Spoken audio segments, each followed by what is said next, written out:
ठाण्यातील किसननगर शाळा क्रमांक 23च्या मागे वाचनालयाच्या समोरील पंचशील निवास इमारत या 4 मजली इमारतीच्या पहिल्या मजल्यावरील गॅलरीचा भाग कोसळल्याची घटना शुक्रवारी 22 ऑगस्ट रोजी सकाळी 10:40 सुमारास घडली आहे। पंचशील निवास इमारत ही 35 ते 40 वर्ष जुनी असून या इमारतीमध्ये 60 ते 70 रहिवासी राहत होते। मात्र या दुर्घटनेत सुदैवानं कोणतीही जीवितहानी झालेली नाहीये।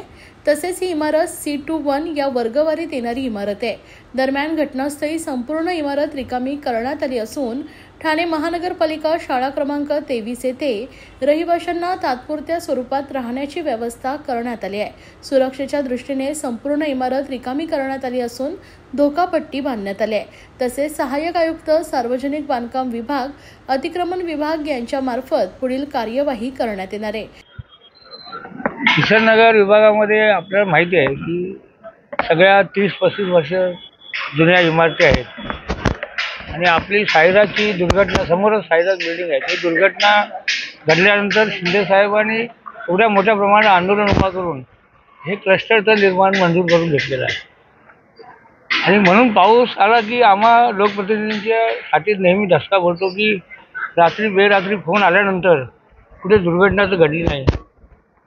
मग अशा मध्ये दुर्घटना घडत असतात आणि सर्वसामान्य लोकांवर जी टांगती तलवार आहे ती परमनंटली कायमची दूर व्हावी ह्या दृष्टीवर आमच्या शिंदे साहेबांच्या माध्यमातून पूर्णपणे प्रयत्न होते आणि त्यामध्ये चांगल्या पद्धतीने यश आलेलं आहे। आपण बघताय की आता क्लस्टरच्या इमारती 30-35 महिन्याचं काम झालं, काही महिन्यामध्ये हे सगळे शिफ्टिंग सुरू होतील।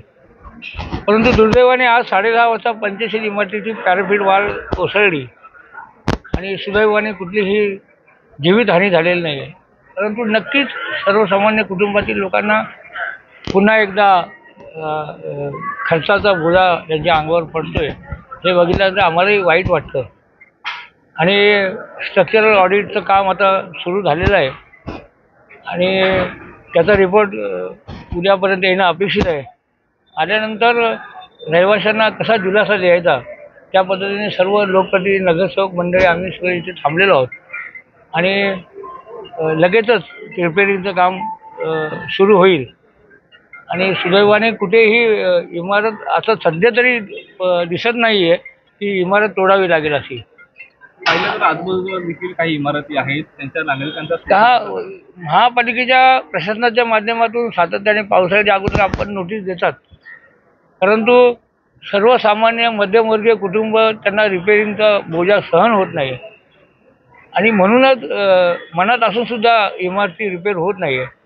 मग आता त्याला एकच सोल्युशन आहे ते म्हणजे क्लस्टर आणि आता किसननगर 1 मध्ये असेल रोड नंबर 22ला क्लस्टरचं निर्माण सुरू आहे आणि तेही फार स्पीडमध्ये काम चालू आहे आणि लवकरात लवकर आम्हाला वाटतं की 2-3 महिन्यामध्ये ते शिफ्टिंग सुरू होईल आणि त्या शिफ्ट झाल्यानंतर पुढे फास्ट क्लस्टरची निर्माण जोरात होईल आणि पुढच्या 4 ते 5 वर्षामध्ये पूर्णपणे 30,000 घरं ह्या किसननगर 1, 2, 3 शांतीनगर ह्या विभागातील पूर्णपणे क्लस्टर पूर्ण होईल असं प्लॅनिंग आमचं सगळ्यांचं आहे। सर, आपण जर पाहिलं तर या बिल्डिंगमध्ये राहणाऱ्या लोकांना सध्या तरी महानगरपालिकेच्या शाळेमध्ये शिफ्ट करा तात्पुरता ज्या पद्धतीने बिल्डिंग जोपर्यंत रिपेअरिंग होत नाही तोपर्यंत त्या बिल्डिंगमध्ये राहणाऱ्या दुसऱ्या ठिकाणी कुठे शिफ्ट केलं जाणार का?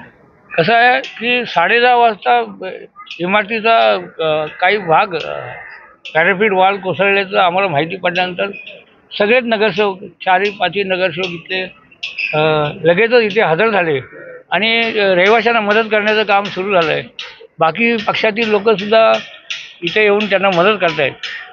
परंतु किसननगरमध्ये पहिल्यापासून अशी भावना आहे कुठे काय झाल्यानंतर सर्व मिळून जे दुर्घटनाग्रस्त आहे त्यांना दिलासा देण्याचं काम करतो। लगेचच आपल्या महाराष्ट्र राज्याचे यशस्वी मुख्यमंत्री विद्यमान उपमुख्यमंत्री आदरणीय एकनाथजी शिंदे साहेबांचा सुद्धा फोन येऊन गेला आणि त्यांनी सुद्धा रहिवाशांची चर्चा केलेली आहे आणि कुठल्याही पद्धतीने घाबरण्याचं कारण नाही आहे, कुठेही जीवितहानी झालेली नाही आहे आणि रहिवाशांना जोपर्यंत त्यांची दुसरीकडे सोय होत नाही तोपर्यंत पूर्णपणे शिवसेनेच्या माध्यमातून रहिवाशांना मदत करण्याचं काम सुरू राहील।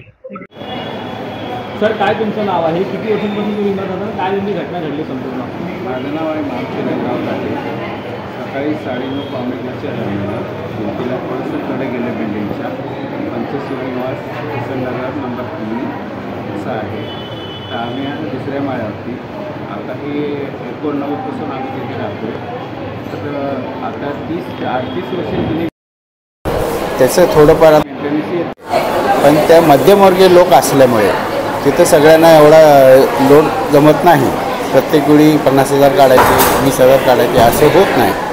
त्याच्यामुळे बिल्डिंग आता एकदम डब घ्यायला आलेलं आहे. आतमध्ये काय राहिलेलंच नाही. आता ते स्ट्रक्चर त्याला म्हणतात, पण स्ट्रक्चर झाल्याच्या नंतर रिपोर्ट घ्यायला पाहिजेत.